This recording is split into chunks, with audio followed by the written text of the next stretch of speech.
ഉദാഹരണം പറഞ്ഞാൽ ഇപ്പം നമ്മൾ ചർച്ച തുടങ്ങിയപ്പോൾ ഷാഫി പറമ്പിൻ്റെ കാര്യം പറഞ്ഞു. ഷാഫി പറമ്പിൽ ഏതെങ്കിലും ഒരു മുസ്ലിം വിഷയത്തിൽ ഈ ഇടപെട്ട് സംസാരിക്കുന്ന ഒരു രാഷ്ട്രീയ നേതാവായിരുന്നെങ്കിൽ അതെങ്കിലും പറയാമായിരുന്നു.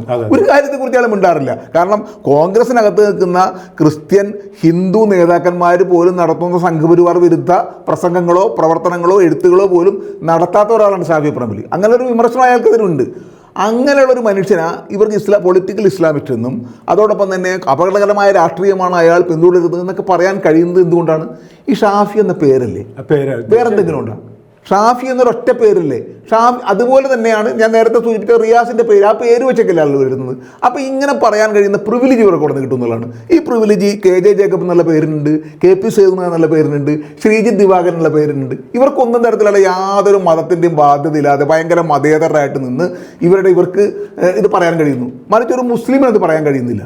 അതല്ലേ ഏറ്റവും വലിയ ഇസ്ലാമോഫോബിയ. CPM കുറ്റം പറയുന്ന ഇതേ ആൾക്കാർ തന്നെ അവർ കമ്മ്യൂണിസ്റ്റ് വിരുദ്ധനല്ലേ പറഞ്ഞു. അതെ അതെ അതെ. അവരെന്തിനാ പിണറായി വിരുദ്ധൻ എന്ന് പറഞ്ഞാൽ മതി, അല്ലെങ്കിൽ MV ഗോവിന്ദൻ വിരുദ്ധൻ എന്ന് പറഞ്ഞാൽ മതി, പറയാത്ത. അപ്പോൾ ഒരു വിഭാഗത്തിനെതിരെയുള്ള ആരോപണങ്ങൾ ഒരു ബ്രോഡർ ലൈറ്റിലേക്ക് കൊണ്ടുവരാറുണ്ട്. അത് അതിൻ്റെ ഒരു രീതിശാസ്ത്രമാണ്. ആ രീതിശാസ്ത്രം തന്നെയാണ് ഇവിടെ ഉണ്ടായത്. ഇതിൻ്റെയൊക്കെ പുറത്താണ് സി ദാവൂദിനെതിരെ നമ്മളുടെ KJ ജേക്കബ് അന്ന് ആരോടും ഇവർക്ക് ആവശ്യമുള്ളപ്പോൾ മുസ്ലിം ലീഗ് വർഗീയ സംഘടനയാവും, ഇവർക്ക് ഉള്ളപ്പോൾ അതൊരു മതേതര സംഘടനയാവും, ഇവർക്ക് ആവശ്യമുള്ളപ്പോൾ മുസ്ലിം ലീഗിലെ ഒരു വിഭാഗം മറ്റേ പൊളിറ്റിക്കൽ ഇസ്ലാമിസ്റ്റാവും, അല്ലെങ്കിൽ അവർ അതിൽ നിന്ന് രക്ഷപ്പെടും. ഇതൊക്കെ ഇവരുടെ താല്പര്യമാണ്. KJ ജേക്കബിന് ചരിത്രം അറിയുണ്ടാവില്ലേ? നാട്ടുകാർക്ക് ചരിത്രം. ജൂതന്മാരുടെ ഭൂമി നഷ്ടപ്പെട്ടതിന് കാരണം ഇവിടെ നിന്ന് പുറത്താക്കപ്പെട്ട അറേബ്യൻ മുസ്ലിങ്ങളാണ്. അദ്ദേഹത്തിൻ്റെ കാഴ്ചപ്പാട് ഇതാണ്. പരമ്പരാഗത പാരമ്പര്യ മുസ്ലിങ്ങൾ യാഥാസ്ഥിതരാണ്, പക്ഷെ അവർ മതേതരവാദികളാണ്. നമ്മുടെ ഈ ചാനലിൻ്റെ ഒരു സവിശേഷത എന്ന് പറയുന്നത്, ഇതിനകത്ത് നമ്മൾ 2-3 പ്രധാനപ്പെട്ട വിഷയങ്ങൾ ഡിസ്കസ് ചെയ്യാൻ ആഗ്രഹിക്കുന്നുണ്ട്. മറ്റ് പല ചാനലുകൾക്കും ഇല്ലാത്ത ചില ഫോക്കസ് ഈ ചാനലിനുണ്ടായിരിക്കും. അതിലൊന്ന് ഇസ്ലാമോഫോബിയയാണ്, രണ്ടാമത്തത് സംവരണം, പ്രാതിനിധ്യം, സമുദായം തുടങ്ങിയ വിഷയങ്ങളാണ്. അങ്ങനെ നോക്കുമ്പോൾ ഇന്ന് നമുക്ക് ഡിസ്കസ് ചെയ്യാവുന്നൊരു പ്രധാനപ്പെട്ട വിഷയം KJ ജേക്കബിൻ്റെ ഇസ്ലാമോഫോബിയ സംബന്ധിച്ചാണ്. KJ ജേക്കബ് കേരളത്തിൽ അറിയപ്പെടുന്ന വലിയ ഒരു പത്രപ്രവർത്തകനാണ്. മാത്രമല്ല ഒരു സോഷ്യൽ മീഡിയ ഇൻഫ്ലുവൻസർ കൂടിയാണ്. പക്ഷേ ആ മനുഷ്യന് കഴിഞ്ഞ കുറേ നാളുകളായിട്ട് നടത്തിക്കൊണ്ടിരിക്കുന്ന പ്രസ്താവനകൾ, ലേഖനങ്ങൾ, എഴുത്തുകൾ, പ്രസംഗങ്ങൾ, അഭിമുഖങ്ങൾ ഇതെല്ലാം പരിശോധിച്ചാൽ അതിലെല്ലാം അന്തർധാരയായിട്ട് നിൽക്കുന്ന ഒരു ഇസ്ലാമോഫോബിയ കാണാൻ കഴിയും എന്നാണ് വിമർശിക്കുന്ന പല ആളുകളും ചൂണ്ടിക്കാണിക്കുന്നത്. ഞാൻ ഉൾപ്പെടെയുള്ള ആളുകൾ അദ്ദേഹത്തെ അങ്ങനെ വിമർശിച്ചിട്ടുണ്ട്. സമീപകാലത്ത് അദ്ദേഹം ഷാഫി പറമ്പിലിനെതിരായി പറഞ്ഞ ഒരു പ്രസ്താവന ആ രീതിയിൽ വ്യാപകമായ വിമർശനം ഏറ്റുവാങ്ങിയിട്ടുണ്ട്. KJ ജേക്കബിനെ കുറിച്ച് മനസ്സിലാക്കുകയാണെങ്കിൽ അദ്ദേഹം അടിസ്ഥാനപരമായി ഒരു പത്രപ്രവർത്തകനാണ്. എൻ്റെ ഓർമ്മ ശരിയാണെങ്കിൽ അദ്ദേഹം മീഡിയ വണ്ണിലേക്കാണ് ആദ്യമായിട്ടൊക്കെ പ്രത്യക്ഷപ്പെടുന്നത്. അക്കാലഘട്ടത്തിൽ അദ്ദേഹം ഒരു മലബാറിലെ ജീവിതാനുഭവം ഇല്ലാത്ത ആളായതുകൊണ്ട് പലപ്പോഴും അവിടുത്തെ ജനവിഭാഗങ്ങളെക്കുറിച്ചും ഇസ്ലാമോഫോബിയെക്കുറിച്ചും മുസ്ലിം രാഷ്ട്രീയത്തെക്കുറിച്ചും മുസ്ലിം സമുദായത്തെക്കുറിച്ചും ഒക്കെ പറയുന്നത് പലതരത്തിലുള്ള വിമർശനങ്ങൾ ഏറ്റുവാങ്ങിയിട്ടുള്ള കാര്യമാണ്. അതുകൊണ്ട് തന്നെ സ്വാഭാവികമായിട്ടും അദ്ദേഹത്തിന് പിന്നീട് മീഡിയ വൺ പോലെയുള്ള ചാനലുകളിൽ തുടരാൻ കഴിയാത്ത ഒരു സാഹചര്യം വന്നു എന്നാണ് എൻ്റെ ഒരു വിലയിരുത്തൽ. എന്ന് മാത്രമല്ല, പിന്നീട് അതിന് ശേഷം നമ്മൾ ജേക്കബിനെ കാണുന്നത് മുഖ്യധാരാ ചാനലുകളിലെ ഒരു ഇടതുപക്ഷ സഹയാത്രികനായിട്ടോ അല്ലെങ്കിൽ ഇടതുപക്ഷത്തിൻ്റെ ഒരു വോയിസ് ആയിട്ടാണ്. അങ്ങനെയുള്ളൊരു മനുഷ്യൻ ഈ സമീപകാലത്ത് ഷാഫി പറമ്പിൽ എന്ന യുവ കോൺഗ്രസ് നേതാവിനെതിരെ നടത്തിയ പരാമർശങ്ങൾ, ഷാഫി പറമ്പിൻ്റെ രാഷ്ട്രീയം വളരെ അപകടകരമായ രാഷ്ട്രീയമാണ്. അദ്ദേഹത്തെ അഭിമുഖം നടത്തുന്ന KP സേതുനാഥ് ഇത് തന്നെ പറയുന്നുണ്ട്, അദ്ദേഹത്തിൻ്റെ ഒരു പൊളിറ്റിക്കൽ ഇസ്ലാമിൻ്റെ രാഷ്ട്രീയമാണ് എന്നെല്ലാമുള്ള അദ്ദേഹത്തെ വസ്തുതാപരമല്ലാത്ത തികച്ചും ഇസ്ലാമോഫോബിക്കായിട്ടുള്ള ഈ പ്രസ്താവന അങ്ങേയറ്റം അപകടകരമാണ് എന്ന രീതിയിലുള്ളൊരു വിലയിരുത്തൽ പൊതുവിൽ ചിന്തിക്കുന്ന ആളുകളുടെ ഇടയിൽ ഉണ്ടായിട്ടുണ്ട്. അതിൻ്റെ ഭാഗമായിട്ടുള്ള നിരവധിയായിട്ടുള്ള വിമർശനങ്ങൾ അദ്ദേഹത്തിനെതിരെ വന്നിട്ടുണ്ട്. അപ്പോൾ തീർച്ചയായിട്ടും ജേക്കബിൻ്റെ ഈ രാഷ്ട്രീയത്തെക്കുറിച്ച് നമുക്കൊന്ന് വിശകലനം ചെയ്യാമെന്നാണ് കരുതുന്നത്. ഷാഫി പറമ്പിൽ എന്ന് പറയുന്ന കോൺഗ്രസ് നേതാവ് വാസ്തവത്തിൽ ഏതെങ്കിലും മുസ്ലിം വിഷയത്തിലോ അല്ലെങ്കിൽ ദേശീയ രാഷ്ട്രീയ വിഷയത്തിലോ പോലും അഭിപ്രായം പറയാത്ത ആളാണെന്നാണ് അയാൾക്കെതിരെയുള്ള ഒരു വിമർശനം. ശ്രീജിത്ത് ദിവാകരനെ പോലുള്ള ആളുകൾ ഉയർത്തുന്ന വിമർശനം അതാണ്. പക്ഷേ ഇവിടെ KJ ജേക്കബിനെയും അതുപോലെ തന്നെ KP സേതുനാഥിനെയും പോലെയുള്ള പത്രപ്രവർത്തകർ പറയുന്നത് അദ്ദേഹം പൊളിറ്റിക്കൽ ഇസ്ലാമിസ്റ്റാണ്, അല്ലെങ്കിൽ അപകടകരമായ രാഷ്ട്രീയമാണ് അദ്ദേഹം പുലർത്തുന്നതെന്നാണ്. എന്താണ് ഇതിൻ്റെ തെളിവെന്ന് ചോദിച്ചാൽ ഇവർക്കാർക്കും പറയാനില്ല.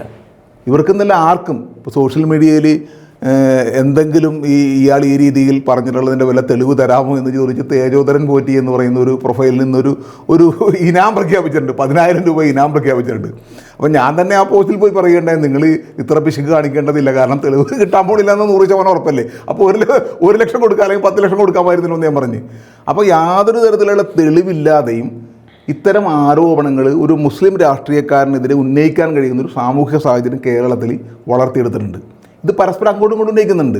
ഇപ്പോൾ കോൺഗ്രസ് നേതാവിനെതിരെ മാത്രമല്ല, പരിശോധിച്ച് കഴിഞ്ഞാൽ CPM നേതാവായ മുഹമ്മദ് റിയാസിനെതിരെ, നമ്മുടെ പൊതുമരാമത്ത് വകുപ്പ് മന്ത്രിയായ റിയാസിനെതിരെയും ഇതേമാതിരിയുള്ള ആരോപണം പല കോണുകളിൽ നിന്നും വരുന്നുണ്ട്. ഒരു മുസ്ലിം പേരുകാരനായ രാഷ്ട്രീയക്കാരൻ, മുഖ്യധാരയിൽ നിൽക്കുന്ന ഒരു രാഷ്ട്രീയക്കാരനെതിരെ പരസ്പരം ജിഹാദി, തീവ്രവാദി, സുഡാപ്പി, മൗദൂദി തുടങ്ങിയുള്ള പൊളിറ്റിക്കൽ ഇസ്ലാമിസ്റ്റ് തുടങ്ങിയുള്ള പദാവലികളാൽ ആക്ഷേപിക്കുന്നൊരു പ്രവണത കേരളത്തിൻ്റെ ഒരു പൊതുസമൂഹത്തിനകത്ത് അല്ലെങ്കിൽ ഇടതുപക്ഷക്കാരുടെ ഇടയിലും വരെ കാണുന്നു എന്നുള്ളത് അപകടകരമായ ഒരു രാഷ്ട്രീയത്തിൻ്റെ സൂചനയല്ലേ?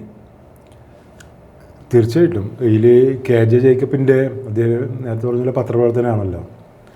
അപ്പോൾ ഞങ്ങൾ കുറേ കാലങ്ങളായിട്ട് KJ ജേക്കബ് ചെയ്തുകൊണ്ടിരിക്കുന്ന, പ്രത്യേകിച്ചും അദ്ദേഹത്തിൻ്റെ യൂട്യൂബ് ചാനലിലൂടെ, വിവിധ യൂട്യൂബ് ചാനലിലൂടെ അദ്ദേഹം പറഞ്ഞുകൊണ്ടിരിക്കുന്ന കാര്യങ്ങൾ ഫേസ്ബുക്കിൽ നിരന്തരം എഴുതുന്ന ഒരാളാണ്. ഇസ്ലാമോഫോബിയ ഒരു റിസർച്ച് കളക്റ്റീവിൻ്റെ ഭാഗമായിട്ട് നിങ്ങൾ ചിലപ്പോൾ ഒരു പക്ഷേ അത് പഠിച്ചിട്ടുണ്ടാവും. കുറേ നാളുകളായിട്ട് അദ്ദേഹത്തെ ഫോളോ ചെയ്യാറുണ്ട്. എന്താണ് അദ്ദേഹം പറഞ്ഞുകൊണ്ടിരിക്കുന്നത്, അദ്ദേഹത്തിൻ്റെ ലോജിക്ക് എന്താണ്, അതിൻ്റെ ഒരു രീതി എന്താണെന്ന്. ഞങ്ങളുടെ അഭിപ്രായത്തിൽ ഞങ്ങൾക്ക് മനസ്സിലായതനുസരിച്ച് അദ്ദേഹത്തിൻ്റെ രാഷ്ട്രീയം ഒരു രാഷ്ട്രീയമായ അവസരവാദപരമായ സമീപനമാണ് അദ്ദേഹത്തിൻ്റേത്. അതായത് ഒരു തുടർച്ചയായിട്ട് അതിന് എവിടെയെങ്കിലും ഒരു ലോജിക്ക് നമുക്ക് പരിശോധിക്കുകയാണെങ്കിൽ നമുക്ക് ലോജിക്ക് കാണാൻ പറ്റില്ല. ആ നിലനിൽക്കുന്ന സാഹചര്യത്തിൽ അദ്ദേഹം ഒരു ലോജിക്ക് ഉണ്ടാക്കും. ഈ ലോജിക്കിനിൽ നിന്നുകൊണ്ട് പല കാര്യങ്ങളും വിശദീകരിക്കും. എന്നാൽ ഇതേ കാര്യം പുറകിലേക്ക് പോവുകയാണെങ്കിൽ, ചരിത്രപരമായി പരിശോധിക്കുകയാണെങ്കിൽ ഈ ലോജിക്ക് തകർന്നു പോവുകയും ചെയ്യും. അപ്പോൾ അത് വിശദീകരിക്കാൻ നമുക്ക് സാധിക്കും. അദ്ദേഹം കേരളത്തിലെ മുസ്ലിങ്ങളെ 3ആയിട്ടാണ് തരംതിരിക്കുന്നത്. അതിൽ ഒന്ന് പ്രധാനമായിട്ടും കേരളത്തിലെ മുസ്ലിങ്ങൾ ഒരു പാരമ്പര്യ മുസ്ലിങ്ങളാണ്. പരമ്പരാഗത സമീപനങ്ങളൊക്കെ വെച്ച് പുലർത്തുന്ന യാഥാസ്ഥികമായിട്ടുള്ള ഒരുപാട് മുസ്ലിങ്ങളുണ്ട് കേരളത്തിൽ. അവരാണ് ഒരു വിഭാഗം. രണ്ടാമത്തെ വിഭാഗം പൊളിറ്റിക്കൽ ഇസ്ലാമിൻ്റെ വക്താക്കളായ മുസ്ലിങ്ങളാണ്. ഇപ്പോൾ 2 മുസ്ലിങ്ങളായി. മൂന്നാമത്തെ വിഭാഗം മുസ്ലിം ലീഗിനുള്ളിലുള്ള ഒരു വിഭാഗം. ഇവർ പൊളിറ്റിക്കൽ ഇസ്ലാമിനെ യൂട്ടിലൈസ് ചെയ്യുന്ന വിഭാഗമാണ്, ഉപയോഗപ്പെടുത്തുന്ന വിഭാഗമാണ്. അവരുടെ രാഷ്ട്രീയ സാമൂഹിക താല്പര്യങ്ങൾക്ക് വേണ്ടി, സാമ്പത്തിക താല്പര്യങ്ങൾക്ക് വേണ്ടി, തിരഞ്ഞെടുപ്പിൽ ജയിക്കുന്നതിന് വേണ്ടി പൊളിറ്റിക്കൽ ഇസ്ലാമിനെ ഉപയോഗിക്കുന്ന ആളുകൾ. ഇങ്ങനെ 3 തരത്തിൽ അദ്ദേഹം മുസ്ലിങ്ങളെ തരംതിരിച്ചിട്ടുണ്ട്. ഈ തരംതിരിവ് അദ്ദേഹം നടത്തുന്നത് അദ്ദേഹത്തിൻ്റെ ഒരു മുസ്ലിങ്ങളെക്കുറിച്ചുള്ള, മുസ്ലിം സംഘടനകളെക്കുറിച്ചുള്ള, വ്യക്തികളെക്കുറിച്ചുള്ള നിലപാട് വ്യക്തമാക്കുന്നതിന് വേണ്ടിയിട്ടാണ് അദ്ദേഹം ഈ രീതിയിൽ തരംതിരിക്കുന്നത്. അദ്ദേഹത്തിൻ്റെ കാഴ്ചപ്പാട് ഇതാണ്: പാരമ്പര്യ മുസ്ലിങ്ങൾ യാഥാസ്ഥികരാണ്, പക്ഷെ അവർ മതേതരവാദികളാണ്. ഇതാണ് അദ്ദേഹത്തിൻ്റെ ഒരു കാഴ്ചപ്പാട്. അപ്പോൾ ഈ ഒരു പോയിന്റിൽ നിന്നിട്ട് അദ്ദേഹം പിന്നിലേക്ക് വായിക്കുകയാണ്. ഈ ഒരു വായനയുടെ പ്രത്യേകത, ഈ ഇസ്ലാമോഫോബിയെക്കുറിച്ച് പഠിക്കുന്ന ആളുകൾക്കറിയാം. ഇസ്ലാമോഫോബിയ പ്രവർത്തിക്കുന്നത് ഏറ്റവും ഒരു പ്രധാന രീതികളിലൊന്ന് ഒരു ബാഡ് മുസ്ലിം, ഗുഡ് മുസ്ലിം തരംതിരിവ് ഉണ്ടാക്കിക്കൊണ്ടാണ്. നല്ല മുസ്ലിങ്ങളെ നമ്മൾ തിരഞ്ഞെടുക്കുന്നു, മോശം മുസ്ലിങ്ങളെ തിരഞ്ഞെടുക്കുന്നു. ഇദ്ദേഹത്തിനൊരു രീതിശാസ്ത്രം എന്താണെന്ന് വെച്ചാൽ, അദ്ദേഹം നിരന്തരം ഓരോ വിഭാഗങ്ങൾക്കുള്ളിലും നല്ലതും ചീത്തയുമായ മുസ്ലിങ്ങളെ ഉണ്ടാക്കിയെടുത്തുകൊണ്ടിരിക്കുകയാണ്. അതെങ്ങനെയാണ് ഞാൻ പറയാം. മുസ്ലിം സമുദായത്തിനുള്ളിലുള്ള ഒരു നല്ല മുസ്ലിമാണ് പാരമ്പര്യ മുസ്ലിം. അപ്പം നല്ല മുസ്ലിമിനെ കിട്ടി. അതിനുള്ളിലുള്ള ചീത്ത മുസ്ലിമാണ്. അതും വേണമെങ്കിൽ സന്ദർഭം അനുസരിച്ച് മാറാവുന്നതാണ്. അതാണ് അദ്ദേഹം ചെയ്യുന്നത്. അപ്പോൾ നല്ല മുസ്ലിം നമുക്ക് കിട്ടിക്കഴിഞ്ഞു. ഇനി അതിൽ ചീത്ത മുസ്ലിം എന്താണ്? മുസ്ലിം സംഘടനകളാണ് ചീത്ത മുസ്ലിം. എല്ലാ സംഘടനകളും അദ്ദേഹം ചീത്ത മുസ്ലിമായിട്ട് തരംതിരിച്ചിട്ടില്ല. ഇന്ന് അദ്ദേഹം ചീത്ത മുസ്ലിമായി തരംതിരിച്ചിട്ടുള്ളത് ജമാഅത്ത് ഇസ്ലാമിയെയും SDP ആണ്. അപ്പോൾ ചീത്ത മുസ്ലിം കിട്ടിയല്ലോ. മുസ്ലിം സമുദായത്തിനുള്ളിൽ നല്ല മുസ്ലിം കിട്ടി, ചീത്ത മുസ്ലിം കിട്ടി. ഇനി അതിനുശേഷം അദ്ദേഹം മുസ്ലിം ലീഗ് നല്ല മുസ്ലിമായിട്ടാണ് അദ്ദേഹം കരുതുന്നത്. കാരണം അദ്ദേഹം പറയുന്നത് ഒരു സമുദായ താല്പര്യങ്ങൾ പുലർത്തുന്ന ഒരു സംഘടന, ഒരു പാർട്ടിയാണ്, അത് നല്ലതാണെന്നാണ് അദ്ദേഹത്തിൻ്റെ അഭിപ്രായം.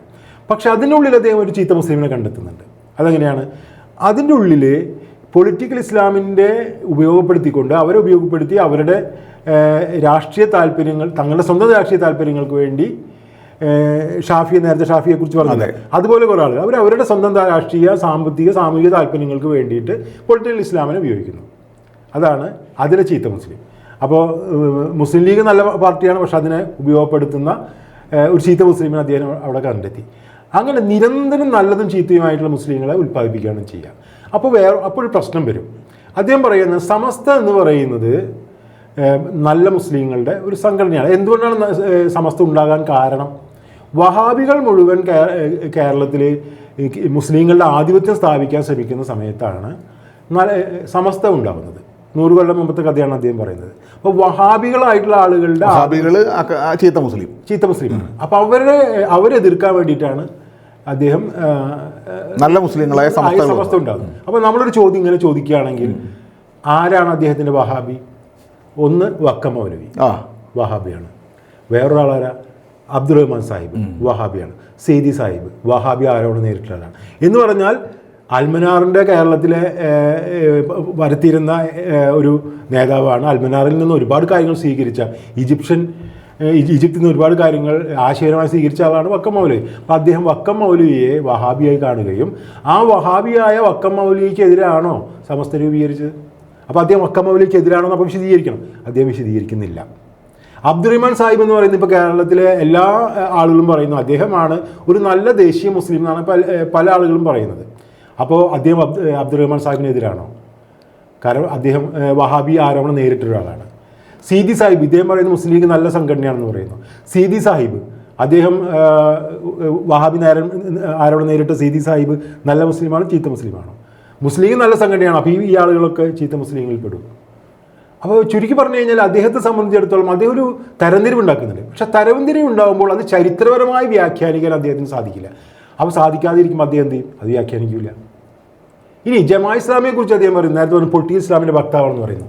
അവിടെയും അദ്ദേഹത്തിന് പ്രശ്നമുണ്ട്. ജമാഅത്ത് ഇസ്ലാമി എത്രയോ കാലങ്ങളായിട്ട് 2019 മുന്നേ ഇടതുപക്ഷത്തെയാണ് പിന്തുണച്ചത്. അത് അദ്ദേഹത്തിൻ്റെ ഒരു പോസ്റ്റിൽ പറയുന്നുണ്ട്. ഇടതുപക്ഷത്തെ പിന്തുണയ്ക്കുന്ന ആളുകളും വ്യക്തികളെ നോക്കി അവർ പിന്തുണച്ചിട്ടുണ്ട്, പാർട്ടികൾക്ക് മുന്നണികൾക്കൊക്കെ ഒരു പിന്തുണ നൽകിയിട്ടുണ്ട്. അപ്പോൾ ഈ പറയുന്ന ജമാഅത്ത് ഇസ്ലാമിക്ക് മതരാഷ്ട്രവാദം, അദ്ദേഹം മതരാഷ്ട്രവാദത്തിന് വലിയ എതിരായിട്ടുള്ള ആളാണ്. അപ്പോൾ മതരാഷ്ട്രവാദികളായ ജമാഅത്ത് ഇസ്ലാമിക്കാർ 2019 LDFനെ പിന്തുണയ്ക്കുമ്പോൾ അവിടെ ഒരു പ്രതിസന്ധി ഉണ്ടാകുമല്ലോ. അപ്പോൾ ജമാഅത്ത് ഇസ്ലാമിനെ എന്ന് തൊട്ടാണ് ഇവർ KJJPക്ക് എതിർക്കുന്നത്? അദ്ദേഹം പറയുന്നത് സമസ്ത അതിൻ്റെ ചരിത്രത്തിൽ ജമാഅത്ത് ഇസ്ലാമി ഉണ്ടായ കാലം അന്ന് മുതൽ തന്നെ എതിർക്കുന്നു പറയുന്നു. അപ്പോൾ ജമാഅത്ത് ഇസ്ലാമി അന്ന് മുതലേ കുഴപ്പം പിടിച്ചതാണെന്ന് അദ്ദേഹത്തിന് അറിയാം, അല്ലെങ്കിൽ അദ്ദേഹം അങ്ങനെ കരുതുന്നു. അങ്ങനെയാണെങ്കിൽ ജമാഅത്ത് ഇസ്ലാമി 2019 വരെ അദ്ദേഹത്തിനെ കാണും. അദ്ദേഹം പറയുന്നു 2019 ജമാഅത്ത് ഇസ്ലാമി ഒരു കുഴപ്പമില്ല, കാരണം അവർ വ്യക്തികളെയും സംഘടനകളെയും എല്ലാവരും അംഗീകരിക്കുന്നുണ്ട്. അപ്പോൾ ജമാഅത്ത് ഇസ്ലാമി എപ്പോഴാണ് മതരാഷ്ട്രവാദികളായി അദ്ദേഹത്തിൻ്റെ അഭിപ്രായത്തിൽ മാറുന്നത്? അത് മാറുന്നത് 2019 എന്താ കാരണം? 2019 വരെ അവർ LDFനെ ഇത് ചെയ്തിരുന്നു, പിന്തുണച്ചിരുന്നു. കൂട്ടത്തിൽ വെൽഫെയർ പാർട്ടി ഉണ്ടാവുന്നുണ്ടെങ്കിൽ കുഴപ്പമില്ല. വെൽഫെയർ പാർട്ടി CPMനെ പിന്തുണ കൊടുക്കുകയോ ജമാഅത്തൊക്കെ CPMന് പിന്തുണ കൊടുക്കുകയാണെങ്കിൽ ഈ പ്രശ്നങ്ങളൊന്നുമില്ല. പക്ഷേ CPMന് പിന്തുണ കൊടുക്കാത്ത സമയം മുതൽ അവർ മതരാഷ്ട്രവാദികളായി മാറും. അപ്പോൾ മതരാഷ്ട്രവാദികളായി മാറുന്നത് 2019 അതോ ജമാഅത്ത് ഇസ്ലാമി ഉണ്ടായ അന്ന് മുതലാണോ? ഇതിൽ അദ്ദേഹത്തിന് ക്ലാരിറ്റി ഇല്ല. അദ്ദേഹത്തിൻ്റെ പ്രശ്നം എന്താണെന്ന് വെച്ചാൽ CPMന് പിന്തുണ പ്രഖ്യാപിക്കുന്ന അതേ സമയം മുതൽ മാത്രം മതരാഷ്ട്രവാദികളാവുന്ന സംഘടനയാണ് ജമാഅത്ത് ഇസ്ലാമി. ഇത് യഥാർത്ഥത്തിൽ KJ ജേക്കബിൻ്റെ നിലപാടല്ല.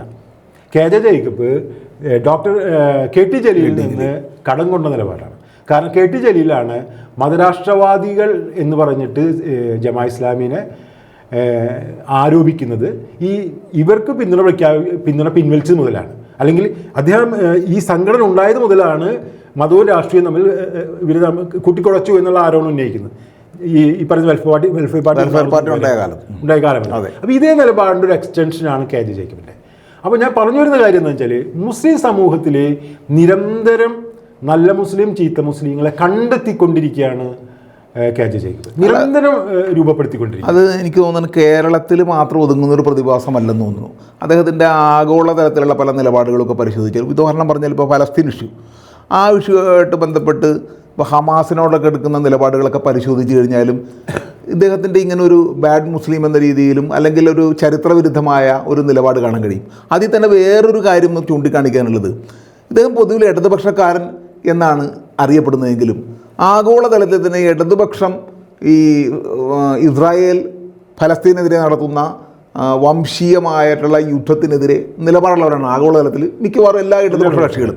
പക്ഷേ ഇയാൾ പലപ്പോഴും എന്നല്ല എല്ലായ്പ്പോഴും തന്നെ ഹമാസിനെ കുറ്റപ്പെടുത്തിക്കൊണ്ട് ഒരു ഇസ്രായേൽ പക്ഷ നിലപാടല്ലേ ആഗോളതലത്തിൽ ഉള്ള കാര്യങ്ങളിൽ അദ്ദേഹം എടുക്കുന്ന നിലപാട്? തീർച്ചയായിട്ടും. മാത്രമല്ല അദ്ദേഹം ചില വാക്കുകൾ ഉപയോഗിക്കാറുണ്ട്. അതിലൊന്നെന്ന് വെച്ചാൽ 4 കവണയും 10 തോക്കും വെച്ചിട്ട് ഹമാസ് ഇസ്രായേലിനെ ആക്രമിക്കുകയാണെന്നും വെറുതെ ആയിരിക്കും സമാധാനമായിട്ട് കാര്യങ്ങളൊക്കെ പോയിക്കൊണ്ടിരിക്കുക, പെട്ടെന്ന് അവർ കൊണ്ടുപോയി 4 പൊട്ടത്തോക്ക് വെച്ചിട്ട് വെടി വെച്ചിട്ട് അതിനൊരു വേറൊരു വാക്ക് അദ്ദേഹം പറയുന്നത് ചുണ്ടങ്ങ കൊടുത്ത് വഴുതനങ്ങ വാങ്ങിക്കുന്നത്. അത് സ്ഥിരമായി പറയുന്ന ഒരു വാക്കാണ്. അപ്പോൾ ഈ 2 ആശയങ്ങൾ ഉപയോഗിച്ചിട്ടാണ് അത് ഹമാസിനെ കൈകാര്യം ചെയ്യുക. അത് ഇസ്രായേൽ വെറുതെ ഇരിക്കുന്ന ഇസ്രായേലിൻ്റെ നെഞ്ചിക്ക് ഒരു വെടിവെട്ടിച്ചിട്ട്, അതും പൊട്ടത്തോക്ക് കൊണ്ട് വെടിവെട്ടിച്ചിട്ട് അവിടുത്തെ ആളുകളെ കൊന്നൊടുക്കാനായിട്ട് കാരണമായി മാറുന്നു ഹമാസ് എന്നാണ്. നേരത്തെ ഷൈല ടീച്ചറൊക്കെ അങ്ങനത്തെ ഒരു ആരോപണം ഉന്നയിച്ചിട്ടുണ്ട്. ഇത് ആഗോളതലത്തിലുള്ള ഒരു ഇടതുപക്ഷ സമീപനമല്ല, അതൊരു യൂറോപ്യൻ ഒരു വലതുപക്ഷ നിലപാടാണ് വാസ്തവത്തിൽ. അതെ അതെ, ഹമാസിനെതിരെ ഒരു സയനിസ്റ്റുകളെ പിന്തുണക്കുന്ന ഒരു വലതുപക്ഷ നിലപാടാണ്. ഇടതുപക്ഷ നിലപാടാണെന്ന് പറയുന്നില്ല. ഇടതുപക്ഷത്തെ എൻ്റെ അറിവിൽ ലോകത്തിൽ ഒരു പാർട്ടിയും ഹമാസ് ആണ് ആക്രമണങ്ങൾ തുടങ്ങി വയ്ക്കുന്നതെന്നും ഹമാസിൻ്റെ ആക്രമണമാണ് പലസ്തീൻ്റെ പ്രശ്നത്തിൽ ആക്രമണങ്ങൾ കാരണമാവുന്നത് എന്ന് ഒരു ഇടതുപക്ഷ പാർട്ടി പറഞ്ഞിട്ടില്ല. അപ്പോൾ കെ ജെ ജേക്കബ് ഇടതുപക്ഷ നിലപാട് ആണ് താൻ പറയുന്ന ഒരു വ്യാജേന യഥാർത്ഥത്തിൽ വലതുപക്ഷ നിലപാടാണ് ഈ ഹമാസിൻ്റെ കാര്യത്തിൽ എടുക്കുന്നത്. മാത്രമല്ല വെറുതെ ഒരു പറയാൻ മാത്രമല്ല, പരിഹാസം. അതായത് ഒരു പറ്റം മനുഷ്യർ പ്രതിരോധിക്കുന്ന സമയത്ത് കല്ലും കവണയും വെച്ച് പ്രതിരോധിക്കുന്ന ഒരു കളിയാക്കി അദ്ദേഹം പറഞ്ഞിട്ടുണ്ട്. അതായത് ലോകത്തിലെ ഏറ്റവും വലിയ ഒരു സൈന്യത്തെ കല്ലും കവണയും വെച്ചിട്ട് പരിഹാസത്തോടെയാണ് അദ്ദേഹം കൈകാര്യം ചെയ്യുന്നത്.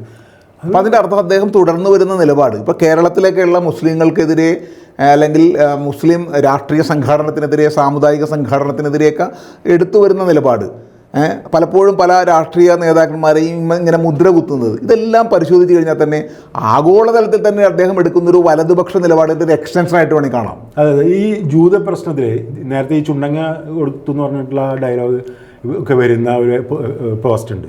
ആ പോസ്റ്റിൽ അദ്ദേഹം പറയുന്ന ഒരു കാര്യം വളരെ ഞെട്ടിക്കുന്നതാണ്. അതായത് ജൂതന്മാർക്ക് അവരുടെ രാജ്യം നഷ്ടപ്പെട്ടത് എങ്ങനെയാണ് എന്ന് പരിശോധിക്കേണ്ടതുണ്ട്. എന്താ ഉദ്ദേശിക്കുന്നത്? ഈ ലോകത്ത് ജൂതന്മാർക്ക് അവരുടെ രാജ്യം നഷ്ടപ്പെട്ടതും പലസ്തീനിലെ ആക്രമിക്കപ്പെടുന്ന ഈ മുസ്ലിങ്ങൾക്കും തമ്മിൽ എന്ത് ബന്ധമാണെന്നാണ് വിചാരിക്കുന്നത്? ഇത് ലോക ചരിത്ര വിരുദ്ധമായ ഒരു നിലപാട് കൂടിയുണ്ട്. കെ ജെ ജേക്കബിന് ചരിത്രം അറിയുണ്ടാവില്ലേ? നാട്ടുകാർക്ക് ചരിത്രം.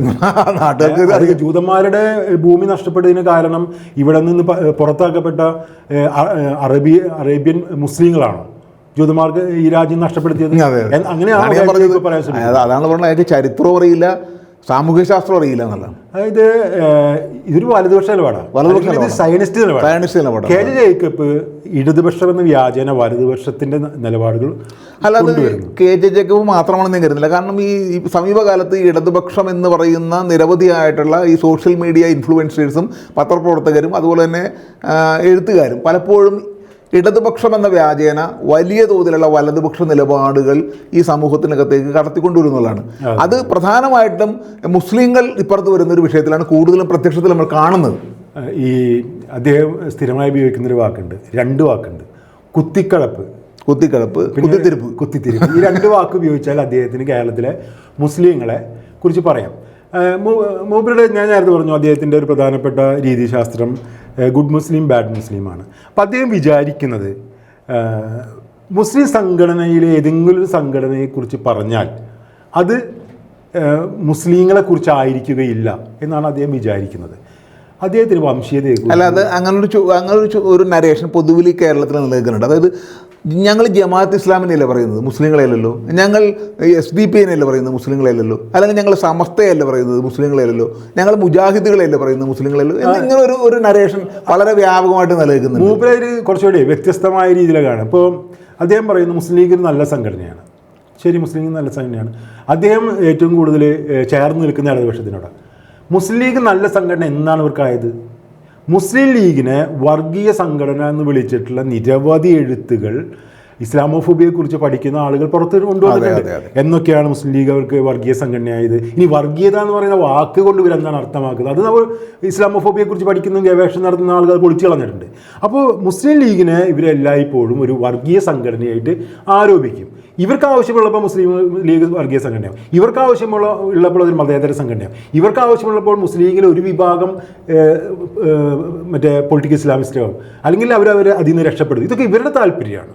അപ്പോൾ ഇവർ ഈ മുസ്ലിങ്ങളെയും മുസ്ലിം ലീഗിനെയും ഒക്കെ ചില സമയങ്ങളിൽ എന്താ ചെയ്യുന്നത് വെച്ചാൽ മുസ്ലിങ്ങളെ പറയാൻ വേണ്ടി മുസ്ലിം ലീഗിനെ പറയും. ചെറിയ ഉദാഹരണം, ഇനി മുസ്ലിം ലീഗിൽ വേറെ ഉദാഹരണം പറയും. അതായത് ദാവൂദുമായി ബന്ധപ്പെട്ടുണ്ടായ വലിയൊരു വിവാദമാണ് മീഡിയ വണ്ണിൽ ദാവൂദ് വളരെ ആളുകൾക്ക് എല്ലാവർക്കും അറിയാവുന്ന ഒരു കാര്യം ദാവൂദ് ഉദ്ധരിച്ചു. അതായത് ഓർക്കുന്നുണ്ടാവും, മലപ്പുറത്ത് NDF-ന്റെ പ്രവർത്തനം മൂലമായിട്ട് അവിടെ കറുത്ത വസ്ത്രം വിൽക്കാൻ കഴിയുന്നില്ല, ക്രിസ്മസ് നക്ഷത്രങ്ങൾ വിൽക്കാൻ കഴിയുന്നില്ല, ആകെ ഉഴപ്പാണെന്നാണ് പറഞ്ഞത്. അതിനൊക്കെ കാരണമായിട്ട് പറഞ്ഞത് താലിബാൻ വൽക്കരണം എന്ന് പറഞ്ഞിട്ട് CPM-ൻ്റെ ഒരു നേതാവ് കണ്ണൻ പറഞ്ഞതായിട്ടാണ്.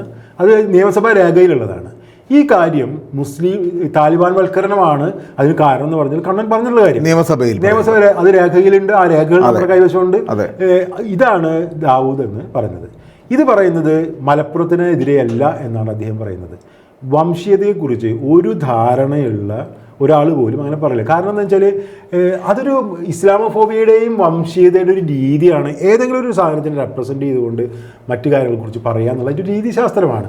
അത് ഏതെങ്കിലും ഒരു വിഭാഗത്തെ എന്ന മട്ടിൽ മുഴുവൻ ആളുകൾക്കെതിരെ പറയാം. ഇനി കണ്ണൻ്റെ കാര്യത്തിൽ നോക്കുക. കണ്ണൻ്റെ കാര്യത്തിലാണെങ്കിൽ അങ്ങനൊരു സംഭവം ഉണ്ടായിട്ടില്ല എന്നുള്ളത് ഞാൻ ജോലി ചെയ്തിരുന്ന ഇപ്പോഴും ജോലി ചെയ്യുന്ന ഒരു മാധ്യമത്തിലെ എഡിറ്ററാണ് NP ചക്കുട്ടി. അദ്ദേഹം ഇത് നടക്കുന്ന സമയത്ത് അദ്ദേഹം അന്ന് വേറൊരു പത്രത്തിൽ ജോലിയാണ്. അത് ഈ കണ്ണനെ വിളിച്ചു ചോദിച്ചു, ഇത് എവിടെ നിന്ന് കിട്ടിയ വിവരമാണെന്ന്. അദ്ദേഹം പറഞ്ഞു, ആൾക്കാർ പറഞ്ഞു കിട്ടുന്നുണ്ട് മൂപ്പര് പറഞ്ഞത്. അതായത് ഇതിനെ അത്രമാത്രം ഇതിൻ്റെ ഓതൻറ്റിസിറ്റി അന്നേ ചോദ്യം ചെയ്യപ്പെട്ടില്ല. ഈ വിവാദം നടക്കുന്നതിന് മുന്നേ തന്നെ ശ്രീ NP ചക്കുട്ടി അത് ഒരു ലേഖനമായിട്ട് 20 മറ്റത് വരുന്നുണ്ട്. ഈ വരുന്ന സമയത്ത് അദ്ദേഹം ദാവൂദിനെ കുത്തിത്തിരിപ്പുകാരനായി അവതരിപ്പിച്ചത് ഇതിൻ്റെ പുറത്താണ്. അതായത് NDF-ഉം ഇല്ലാത്തൊരു വസ്തുത. അവിടെ ഒരുപാട് വസ്തുതകൾ ആ സമയത്ത് തിയേറ്റർ കത്തിച്ചു, നായ്ക്കളെ പരിശീലനം നടത്തുന്ന ഒരുപാട് ആരോപണം ഉന്നയിച്ചില്ല. ഒരു ആരോപണത്തിൽ ഒരു തെളിവില്ല, വസ്തുതകളുമല്ല, അതൊക്കെ നുണയാണ്. ഈ നുണകൾ ഇവരുടെ പേരിൽ ആരോപിക്കുകയും അങ്ങനെ മലപ്പുറത്തിനെതിരെ ഒരു ആരോപണമായിട്ട് ഡെവലപ്പ് ചെയ്തിട്ടുണ്ട്. മലപ്പുറത്തിനെതിരെ ആരോപണം എങ്ങനെ വന്നിട്ടുള്ളത് ഒരുപാട് ചർച്ചകൾ നടന്നിട്ടുള്ളത്. അപ്പോൾ ഒരു സംഘടനയെ കുറ്റം പറയുകയാണെന്നുള്ള അതിനെ മാത്രമാണ് ഞങ്ങൾ ഉന്നമിക്കുക എന്ന രീതിയിൽ അത് പിന്നീട് ഒരു വലിയ വിഭാഗത്തിനെതിരെ വംശീയവൽക്കരണത്തിൻ്റെ ഭാഗമായിട്ട് മാറുകയും ചെയ്തത്. ഇവർക്കറിയാലോ, ഇവരെന്നെ ഇതൊക്കെ മാറ്റിവെക്കാം. CPM-നെതിരെയുള്ള വിരോധത്തെ കമ്മ്യൂണിസ്റ്റ് വിരോധമാണെന്ന് എത്രയോ ആൾക്കാർ പറഞ്ഞിട്ടുണ്ട്. കമ്മ്യൂണിസ്റ്റുകാർ പറഞ്ഞിട്ടുണ്ട് CPM-നെ ഇത് ചെയ്യുന്ന സമയത്ത് കമ്മ്യൂണിസ്റ്റ് വിരുദ്ധർ. ഇവരെന്തുകൊണ്ടാണ് CPM വിരുദ്ധർ എന്ന് വിളിക്കുന്നത്? വിളിച്ചാൽ മതിയല്ലോ. ഒരു കമ്മ്യൂണിസ്റ്റ് വിരുദ്ധർ എന്ന് വിളിക്കുന്നത്. CPM-നെ കുറ്റം പറയുന്ന ഇതേ ആൾക്കാർ തന്നെ അവർ കമ്മ്യൂണിസ്റ്റ് വിരുദ്ധർ എന്നല്ല പറഞ്ഞത്. അവരെന്തിനാ പിണറായി വിരുദ്ധർ എന്ന് പറഞ്ഞാൽ മതി, അല്ലെങ്കിൽ MV ഗോവിന്ദൻ വിരുദ്ധർ എന്ന് പറഞ്ഞാൽ മതി, പറയാത്ത. അപ്പോൾ ഒരു വിഭാഗത്തിനെതിരെയുള്ള ആരോപണങ്ങൾ ഒരു ബ്രോഡർ ലൈറ്റിലേക്ക് കൊണ്ടുവരാറുണ്ട്. അത് അതിൻ്റെ ഒരു രീതിശാസ്ത്രമാണ്. ആ രീതിശാസ്ത്രം തന്നെയാണ് ഇവിടെ ഉണ്ടായത്. ഇതിൻ്റെയൊക്കെ പുറത്താണ് ദാവൂദിനെതിരെ നമ്മളുടെ KJ ജേക്കബ് അന്ന് ആരോടും ചെയ്തു. KJ ജേക്കബ് ഇത് പറഞ്ഞ കൂട്ടത്തിൽ പറയാം, അദ്ദേഹം തന്നെ ചെയ്ത വേറൊരു കാര്യമുണ്ട്. അത് ഒരു അബ്സേഡിറ്റിയാണെന്ന് തന്നെ പറയും. ഇവർ പറഞ്ഞ മൗദൂദി ചാനലാണല്ലോ. മൗദൂദി ചാനലിനെ മീഡിയ വണ്ണിനെ ഒരിക്കൽ നമ്മളുടെ സർക്കാർ നിരോധിച്ചു. ഏഷ്യാനെറ്റിന് ബാനുണ്ടായി, ഇവർക്കും ബാനുണ്ടായി. അവർക്ക് വേഗം ശരിയായി കിട്ടി. ഇവർക്ക് കോടതിയിൽ പോകേണ്ടിയിരുന്നു. കുറേ കഴിഞ്ഞ് കോടതിയിൽ നിന്ന് ഈ ബാനൊക്കെ കഴിഞ്ഞ് അവർ സുപ്രീം കോടതി വരെ പോകേണ്ടിയിരുന്നു. സുപ്രീം കോടതി ബാനൊക്കെ നീക്കം ചെയ്ത് പുറത്തു വന്നു. ഇതിനെക്കുറിച്ച് KJ ജേക്കബ് എഴുതിയെന്ന് വെച്ചാൽ ഇതിൽ എല്ലാം ചെയ്തത് ജമാഅത്ത് ഇസ്ലാമിയാണ് ഇവിടെയൊക്കെ പോയത്. അതിനെക്കുറിച്ച് KJ ജേക്കബ് പറയുന്ന കാര്യം ഇതാണ്: ഇതിൽ ഏറ്റവും വിഷമുള്ള ആളുകൾ ജമാഅത്ത് ഇസ്ലാമിക്കാരാണ്, മൗദൂദികൾക്കാണ്. എന്താണ് അതിൻ്റെ വാദം? മൗദൂദികളുടെ കാര്യം എന്ന് വെച്ചാൽ അവർ പറയുന്നത് ഇന്ത്യയിലെ എല്ലാ പ്രസ്ഥാനങ്ങളും എല്ലാ സംഘടനകളും എല്ലാ ഭരണ സംവിധാനങ്ങളും കോടതി, എക്സിക്യൂട്ടീവ്, ലെജിസ്ലേച്ചർ ഇത് മുഴുവൻ RSSന്റെ പിടിയിലേക്ക് പോയിക്കൊണ്ടിരിക്കുകയാണ്. അങ്ങനെ പോയിക്കൊണ്ടിരിക്കുന്ന അവരുടെ നെറേറ്റീവിനെ, അതായത് ഈ ജമാഅത്ത് ഇസ്ലാമിയുടെ അങ്ങനെ നെറേറ്റീവ് പോയിരിക്കുക. ഈ നെറേറ്റീവിന് എതിരാണ് കോടതിയിൽ നിന്ന് ഇങ്ങനത്തെ ഒരു ഉത്തരവ് വന്നാൽ. അപ്പൊ മൂപ്പർക്ക് അങ്ങനെ നെറേറ്റീവ് ഇല്ല. അതായത് ഇന്ത്യയിലെ കോടതികൾ RSSന്റെ ഒരു തിട്ടൂരത്തിന് വഴങ്ങിക്കൊണ്ടിരിക്കുകയാണെന്ന് മൂപ്പരുടെ തന്നെ നേതാക്കന്മാർ പറയുന്നുണ്ട്. എത്രയോ ആളുകൾ, ഇടതുപക്ഷക്കാരല്ലാത്ത ആളുകൾ, നിരവധി ആളുകൾ കോൺഗ്രസിലൊക്കെ നിൽക്കുന്ന എത്രയോ ആളുകൾ പറയുന്നുണ്ട്. ഇന്ത്യ എന്ന് പറയുന്ന സമൂഹത്തിനകത്ത് വ്യാപകമായ ചർച്ചയുള്ള കാര്യമാണ്. കാരണം ഇവിടുത്തെ ഭരണഘടനാ സ്ഥാപനങ്ങൾ പലതും സംഘീവൽക്കരിക്കപ്പെട്ടു എന്നുള്ളത് വളരെ വ്യാപകമായ രീതിയിലുള്ള വിമർശനം ഇടതുപക്ഷക്കാരും വലതുപക്ഷക്കാരുമായിട്ടുള്ള നിരവധി ആളുകൾ പറയുന്ന കാര്യമാണ്. സംഘപരിവാരക്കാരും ഒഴികെയുള്ള ഏതാണ്ട് എല്ലാ ആളുകളും വിമർശനമുണ്ട്. ഈ നിലപാടുണ്ട്. അപ്പം മൂപ്പര് പറയുന്നതെന്ന് വെച്ചാൽ ഇങ്ങനെ ഈ നിലപാടുള്ള ആൾക്കാർ ജമാഅത്ത് ഇസ്ലാമിക്കാരാണ്. അപ്പോൾ കോടതിയിൽ നിന്ന് ഉത്തരവ് വന്നു കഴിഞ്ഞാൽ അത് ജമാഅത്ത് ഇസ്ലാമിക്കാർ അവരുടെ വാദത്തിനെതിരായിരിക്കും എന്നാണ് മൂപ്പര് നെറേറ്റീവ്. ഇതൊക്കെ എന്തിനൊക്കെ അല്ല, ചുരുക്കത്തിൽ ഇദ്ദേഹത്തിൻ്റെ വാദങ്ങൾക്ക് ലോജിക്കില്ല, വസ്തുതകളില്ല, അതുപോലെ തന്നെ ചരിത്രപരതയില്ല, അല്ലേ? ഇതൊന്നുമില്ലാത്ത രീതിയിലുള്ള വാദങ്ങൾ ഉന്നയിക്കാൻ കഴിയുന്ന പ്രിവിലേജ് എവിടെ നിന്നാണ് ഞാൻ ആലോചിക്കുന്നത്. ഇപ്പോൾ ഉദാഹരണം പറഞ്ഞാൽ ഇപ്പം നമ്മൾ ചർച്ച തുടങ്ങിയപ്പോൾ ഷാഫി പറമ്പിൻ്റെ കാര്യം പറഞ്ഞു. ഷാഫി പറമ്പിൽ ഏതെങ്കിലും ഒരു മുസ്ലിം വിഷയത്തിൽ ഈ ഇടപെട്ട് സംസാരിക്കുന്ന ഒരു രാഷ്ട്രീയ നേതാവ് ആയിരുന്നെങ്കിൽ അതെങ്കിലും പറയാമായിരുന്നു. ഒരു കാര്യത്തെക്കുറിച്ച് അയാൾ മിണ്ടാറില്ല. കാരണം കോൺഗ്രസിനകത്ത് നിൽക്കുന്ന ക്രിസ്ത്യൻ, ഹിന്ദു നേതാക്കന്മാർ പോലും നടത്തുന്ന സംഘപരിവാർ വിരുദ്ധ പ്രസംഗങ്ങളോ പ്രവർത്തനങ്ങളോ എഴുത്തുകളോ പോലും നടത്താത്ത ഒരാളാണ് ഷാഫി പറമ്പിൽ. അങ്ങനെ ഒരു വിമർശനം അയാൾക്കെതിരുണ്ട്. അങ്ങനെയുള്ളൊരു മനുഷ്യനാ ഇവർക്ക് പൊളിറ്റിക്കൽ ഇസ്ലാമിസ്റ്റ് എന്നും അതോടൊപ്പം തന്നെ അപകടകരമായ രാഷ്ട്രീയമാണ് അയാൾ പിന്തുടരുന്നത് എന്നൊക്കെ പറയാൻ കഴിയുന്നത് എന്തുകൊണ്ടാണ്? ഈ ഷാഫി എന്ന പേരല്ലേ, വേറെന്തെങ്കിലും ഉണ്ടോ? ഷാഫി എന്നൊരൊറ്റ പേരില്ലേ? ഷാഫി അതുപോലെ തന്നെയാണ് ഞാൻ നേരത്തെ സൂചിപ്പിച്ച റിയാസിൻ്റെ പേര്, ആ പേര് വെച്ചൊക്കെയല്ലേ ആൾ വരുന്നത്. അപ്പോൾ ഇങ്ങനെ പറയാൻ കഴിയുന്ന പ്രിവിലേജ് ഇവർക്ക് കൊടുത്ത് കിട്ടുന്നതാണ്. ഈ പ്രിവിലേജ് KJ ജേക്കബ് എന്നുള്ള പേരിനുണ്ട്, KP സേതുനാഥ് എന്നുള്ള പേരിനുണ്ട്, ശ്രീജിത്ത് ദിവാകരൻ എന്നുള്ള പേരിനുണ്ട്. ഇവർക്കൊന്നും തരത്തിലുള്ള യാതൊരു മതത്തിൻ്റെയും ബാധ്യതയില്ലാതെ ഭയങ്കര മതേതരരായിട്ട് നിന്ന് ഇവർക്ക് ഇത് പറയാൻ കഴിയുന്നു. മറിച്ചൊരു മുസ്ലിമിനത് പറയാൻ കഴിയുന്നില്ല. അതല്ലേ ഏറ്റവും വലിയ ഇസ്ലാമോഫോബിയ.